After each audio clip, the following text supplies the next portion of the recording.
Hello my dear student, आज हम आपको बताएंगे बीएसटीजी फर्स्ट सेमेस्टर का जो एग्रोनॉमी सब्जेक्ट है उसमें फसलों के विशेष उपयोग के आधार पर वर्गीकरण।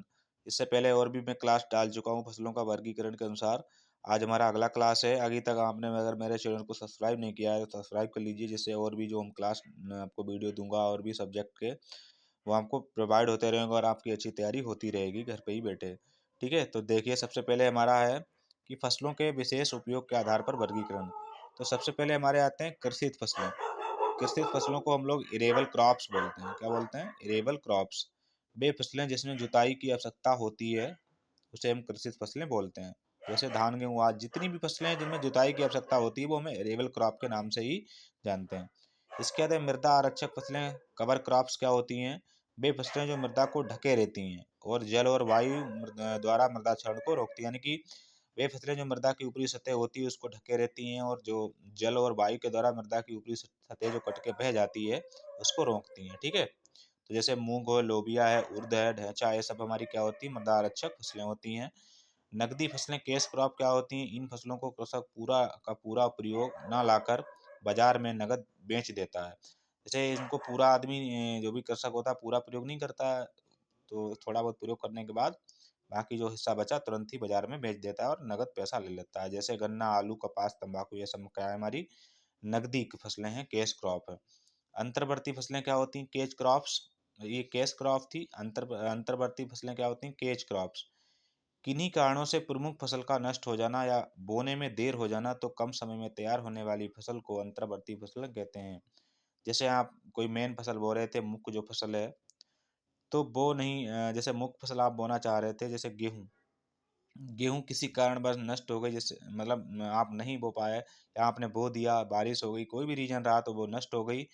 उसके बाद आप ने या जैसे मानो देर हो गई, नहीं बो पाए, तो उसके लिए कम अवधि की जो फसल होगी उसको बो देंगे, तो उसी को बोलेंगे अंतर्वर्ती फसलें। जैसे चीना है, मूंग है, सांबा है, लाही है आदि, ये सब क्या है? हमारी अंतर्वर्ती फसल के अंतर्गत आती हैं। इसके बाद है हरी खाद की फसलें। हरी खाद की फसलें क्या होती हैं? मृदा ग्रीन मिनरल्स क्रॉप्स बोलते हैं। मृदा में कार्बनिक पदार्थ बढ़ाने के लिए दलहनी व अदलहनी फसलों को उगाने और बाद में खेत में ही दबा देना। ठीक है, दबा देते हैं जब वो सड़ जाती हैं। जैसे मृदा में कार्बनिक पदार्थ बढ़ाने के लिए हम लोग दलहनी और अदलहनी फसलों को उगाते हैं। तो धैंचा, मुर्द, लूम, लोबिया, मसूर, मोठ, बरसीम, ये सब क्या है? इन्हीं को हरी खाद के रूप में प्रयोग करते हैं। इनको खेत में उगाया और ये जब 2-3 सप्ताह के हो जाते हैं तो इनको बाद में खेत में ही जोत देते हैं, मिला देते हैं। जब ये सड़ते हैं तो कार्बनिक पदार्थ बनाते हैं जिससे पौधों को या मिट्टी को जो है नाइट्रोजन की प्राप्ति होती है। दलहनी फसलों में क्या होता है? आपको मालूम है राइजोबियम बैक्टीरिया होता है, वो नाइट्रोजन की प्राप्ति कराता है। इसके बाद है नाभिकीय फसलें। क्या होती हैं नाभिकीय? तो इसे हब क्रॉप्स बोलते हैं। इंग्लिश में क्या बोलते हैं? Hub crops. फसल चक्र खेती में वे फसलें जो अन्य फसलों की तुलना में अधिक लाभ प्रदान करती हैं। जैसे शहर के किनारे सब्जियां। हब क्रॉप्स क्या होती हैं? जैसे आपने कोई भी फसल चक्र अपना रहे हो तो उसमें जो सबसे ज़्यादा आपको लाभ देंगी, ठीक है, अधिकतम लाभ दें, तो उसे हम क्या बोलेंगे? Hub crop. जैसे आप शहर के किनारे अगर सब्जियां बोते हो, शहर के किनारे आप सब्जी बोओगे तो आपको क्या होगा? महंगी बिकेंगी, परंतु ये क्या हो जाए? ट्रांसपोर्ट हो जाएंगी। ठीक है, तो आपको ज़्यादा लाभ प्राप्त होगा। तो इन्हीं को हमको क्या बोलते हैं? नाभिकीय फसलें बोलते हैं। इसके बाद है सूचक फसलें। क्या होती हैं? Indicators crops. सूचक फसलें क्या होती हैं? वे फसलें जो मृदा में किसी पोषक तत्व की विशेष कमी मतलब कमी या अधिकता को दर्शाती हैं। सूचक फसलें का जैसे कोई भी मृदा में कोई भी पोषक तत्व की अगर कमी है या कोई पोषक तत्व ज़्यादा है तो वो हमारी सूचक फसलें ही बताएंगी, जैसे मक्का और सूरजमुखी बताती हैं। इसके बाद है क- अ, इसके बाद है कारी फसलें, यानी कि प्रे ऑन स्मोथर क्रॉप्स। क्या होती हैं? इन्हें बोलते हैं शिकारी फसलें। ठीक है, शिकारी फसलें क्या होती हैं? वे फसलें जो खरपतवारों के को भौतिक रूप से दबाकर नष्ट करती हैं, यानी कि जो खरपतवारों को खा लेती हैं, खरपतवारों को नष्ट कर देती हैं। ठीक है, नष्ट कर देती हैं। जैसे बरसीम है, लोबिया आदि, ये सब क्या है? हमारी शिकारी फसलें हैं। ठीक है, यहाँ तक आपको अच्छे तरीके से समझ में आ गया होगा। ये फसलों के विशेष उपयोग के आधार पर वर्गीकरण है। आप ज़रूर इसको देखिए और याद करिए, ये आपके आगे हमेशा काम में आएंगे। अगर आप एग्रीकल्चर से पढ़ाई कर रहे हो, ये ज़रूरी नहीं कि फर्स्ट सेमेस्टर में, आगे भी आपके हमेशा काम में आएंगे और एग्जाम में भी इनके बारे में पूछा जाता है। तो अभी तक आपने मेरे अगर चैनल को सब्सक्राइब नहीं किया, सब्सक्राइब कर लीजिए और शेयर कर दीजिए, जिससे और भी स्टूडेंट की सहायता हो जाए। आगे हम देख लेते हैं। अगला है अगला है आवस्थित या निर्वाहक फसलें। ठीक है, इन्हें हम सबसिस्टेंस क्रॉप्स बोलते हैं। यानी कि ऐसी फसलें जो किसी समस्याग्रस्त क्षेत्र में उगाई जाती हैं, यानी कि जहाँ पर कोई समस्या रहती है वहाँ पर उगाई जाती हैं। तो जैसे बाढ़ग्रस्त क्षेत्रों में तैरने वाला धान उगाया जाता है, तो इसको बोलेंगे हम निर्वाहक फसलें या आवासहीन फसलें बोलते हैं, ठीक है? जो कि ऐसी फसलें जो किसी समस्याग्रस्त क्षेत्र में उगाई जाती हैं, जैसे बाढ़ग्रस्त क्षेत्रों में तैरने वाला धान।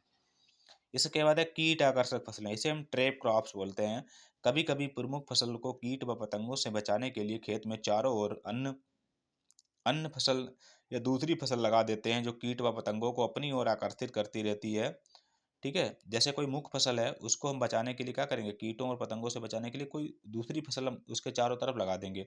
जिससे क्या होगा, जो कीट और पतंग होंगे वो उसी जो किनारे पे लगाई है उसी पे रहेंगे और हमारी मुख्य फसल पे नहीं आ पाएँगे।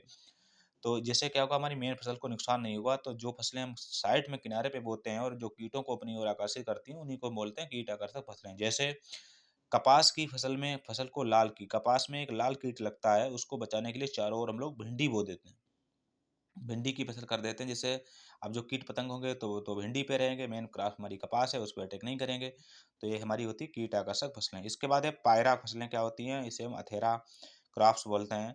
निचली भूमि की धान की खड़ी फसल में भूमि की अवशेष नमी का उपयोग करने के लिए जब मसूर बरसीम आदि की बुआई कर दी जाती है, ठीक है।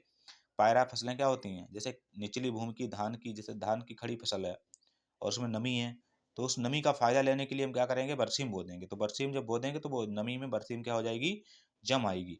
भाई उस नमी का भी, क्योंकि अब धान में कोई नमी का महत्व रह नहीं गया है, धान तो पक चुका है। तो उसकी जो नमी का फ़ायदा ले लिया ना, तो वो मसूर है, बरसीम वगैरह बो दी, तो वो बरसीम और मसूर में फ़ायदा हो गया उस नमी का। तो इससे क्या हो गया, तो इन्हीं को हम लोग क्या बोलते हैं, पायरा फसल बोलते हैं या अथेरा क्रॉप्स बोलते हैं। समझ में आ गया होगा अच्छे तरीके से।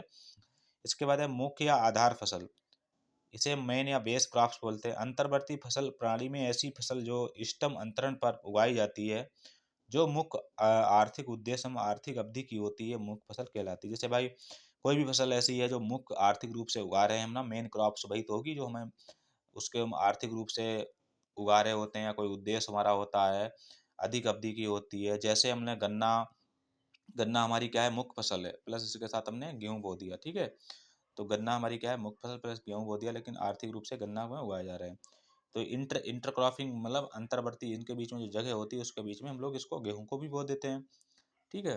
जैसे गेहूँ के साथ लाई हो जाती है। इसके बाद है घटक फसलें, कंपोनेंट क्रॉप्स, क्या होती हैं, अंतर्वर्तीय फसलों उत्पादन में मुख्य फसल की पद्धतियों के बीच जो फसल बोते हैं उसे घटक फसल कहते हैं। जैसे मानो अंतर्वर्ती फसल उत्पादन बीच में जो जगह होती है और जो मुख्य फसल लगी होती है उसकी पंक्तियों के बीच में जो खाली जगह होती है उस पर हम फसल को बो देते हैं, तो उसे हम घटक फसल कहते हैं। जैसे गन्ने के बीच में मूंग व उर्द व लोबिया आदि बो देते हैं ना, गेहूं में हम लोग सरसों वगैरह बो देते हैं, ये सब क्या होती हैं, ये सब घटक होती हैं, कंपोनेंट्स प्राप्त होती हैं, क्योंकि उनके बीच में जो खाली जगह होती है उसका फायदा ले लेते हैं।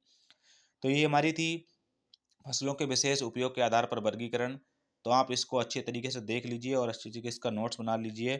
ऐसे ही हमारे क्लास को देखने के लिए आप मेरे यूट्यूब चैनल को सब्सक्राइब कर दीजिए और ज़्यादा से ज़्यादा शेयर कर दीजिए, क्योंकि आगे मैं और भी वीडियो लाता रहूँगा और आपकी पूरा नोट्स की हेल्प कराऊँगा। आप पूरा अच्छे तरीके से नोट्स बना लेना, घर बैठे ही तैयारी कर लो अच्छे तरीके से नंबर पाने के लिए और अच्छा नॉलेज करने के लिए। अगर आपको कोई चीज़ समझ में नहीं आ रही है तो आप मेरे हमें कमेंट भी कर सकते हो, मैं आपको कमेंट में जवाब दूँगा, ठीक है? आगे इसका अगर कोई भी समस्या होगी उसका वीडियो बना के आपको डाल दूँगा, ऐसे ही। ठीक है? Thanks for